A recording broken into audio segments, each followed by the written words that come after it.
Let's be clear.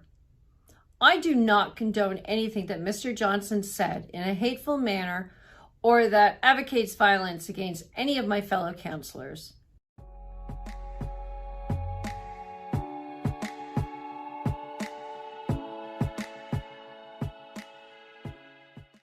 I want to make it perfectly clear that I reject and disassociate myself from any such rhetoric. It's telling, however, that while I stand against these extreme views, the mayor and Pickering City Council seem to have no problem with similar attacks when they're directed at me. Their selective outrage and double standards only reveal their hypocrisy. They can't have it both ways. Criticizing Mr. Johnston's comments while tactically endorsing or ignoring the hateful attacks against me. Councillor Brenner has said violent, hateful things to me, such as he could stick a knife in my back slowly twist it, and that I wouldn't know it was there until he was getting ready to pull it out. There is also a video circulating where Brenner has also been caught on tape in a remark towards the mayor saying that he would like to sharpen his sword and decapitate the mother and excuse my language. But the mayor and council have heard this recording, and I have told them of the sexual, psychological, and workplace violence that I have gone through, and all I get is crickets. Why? Because I refuse to play their game of deceit and corruption, and instead, I speak the truth.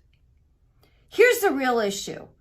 This council is squirming because they're getting a taste of their own medicine. They've been busy labeling anyone who dares to question their agenda as extremists, racists, Nazis, or even worse.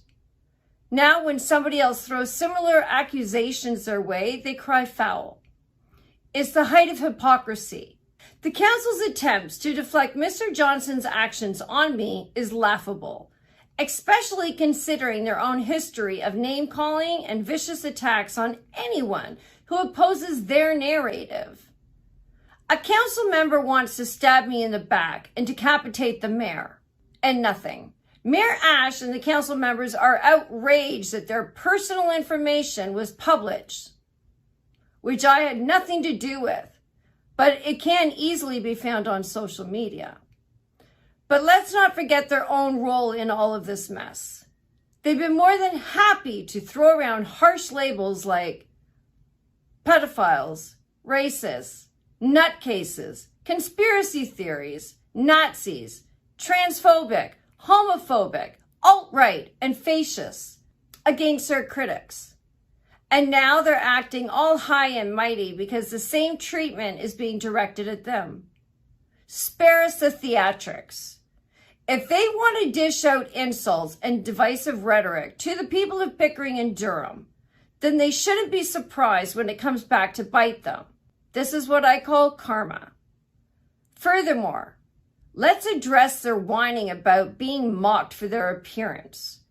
It's a classic case of don't dish it out if you can't take it. This council has a history of indulging in petty personal attacks against anyone who disagrees with them, including on social media. Now that the tables are turned, they want to play the victim. Their complaints about mocking are nothing more than a smokescreen to distract from their own egregious behavior. And let's not ignore the broader issue. The council is desperately trying to suppress any kind of dissent or criticism that challenges their agenda. They're trying to paint anyone who opposes their policies as right-wing extremists or hate groups, all while pushing their own divisive and authoritarian policies. It's a blatant attempt to silence opposition and to stifle genuine debate. They have participated in numerous draconian bylaws over the past few months or so to stop public engagement and participation in council meetings of those who have opposing or dissenting views. The mayor and council's outcry is nothing more than a desperate, hypocritical attempt to cling to power and protect their increasingly indefensible actions. Their efforts to discredit anyone who speaks out against them only further reveals their true colors. It's time to call out this charade for what it is. and recognize their hypocrisy for what it truly is: a calculated effort to maintain control by any means necessary. My time on council, I have been fighting against their attempts to segregate people into groups by the color of their skin, their religious beliefs, or their sexual preferences. I have been fighting Pickering Council to remain neutral and not place special interest groups above others. And I have been fighting for every man, woman, boy, and girl to have the right to choose between using a biological bathroom of their choice or choosing a universal change room inclusive of all genders and/or families. And that age restrictions should be placed on pride events and drag queen story time. But because of my views, along with the majority of residents in Pickering and beyond who support these views, I am being targeted by my own council and the corporation of the city of Pickering to silence me by any means necessary. For over the last year, I have been unrelenting in exposing the corruption, the coercion, and the perceived bribery happening within the corporation of the city of Pickering. My fellow councillors are terrified of the truth coming to light that they are desperately trying to silence my dissenting voice by any means necessary. And they will stop at nothing to maintain their grip on power and keep their unethical practices hidden from you, the public. Furthermore, my fellow councillors have been actively working to change the Municipal Act to revoke the position of an elected member of council. This move is profoundly undemocratic. We are elected by you, the people, and having opposing views does not give them the right to undermine democracy and remove representatives as they see fit.